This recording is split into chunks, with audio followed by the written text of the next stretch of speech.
रुपयाच्या गेल्या 40 वर्षापासून शिक्षण होतात त्या लोकांच्या फक्त त्याच्यात मुली आहे आणि काही लोकांच्या आहेत ते भोवटामध्ये उभे आहे. आमची अशी मुली आहे की आम्ही गेल्या 15 वर्षापासून आमच्या स्तरावर शासनाकडे मागणी करत आहोत. त्या लोकांना मालकी हक्काचा पीआर मिळाला पाहिजे, त्यांना हक्काचं घर मिळालं पाहिजे.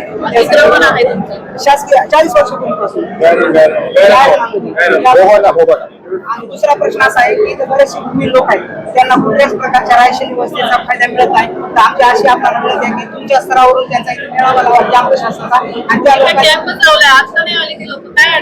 कॅम्पचा ताजा बाजार नाही, प्रचार प्रसार नाही. आम्हाला अचानक आले की म्हणून आम्ही त्या लोकांना माहिती आहे. पण सर्वसामान्य लोक पेपर वाचत नाही, त्यांना कामाचा वेळ मिळत नाही.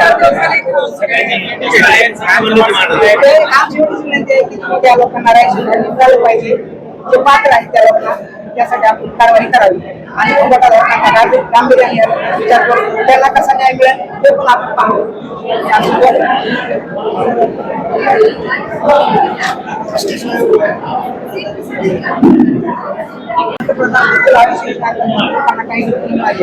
त्यांना शासनामार्फत 5 तास वाढवून मिळते. आम्ही मागे केलेले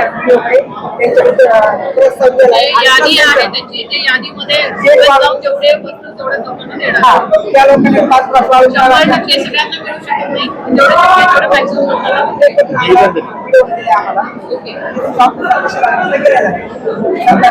काही लोक असतील त्यांना द्यावा अशा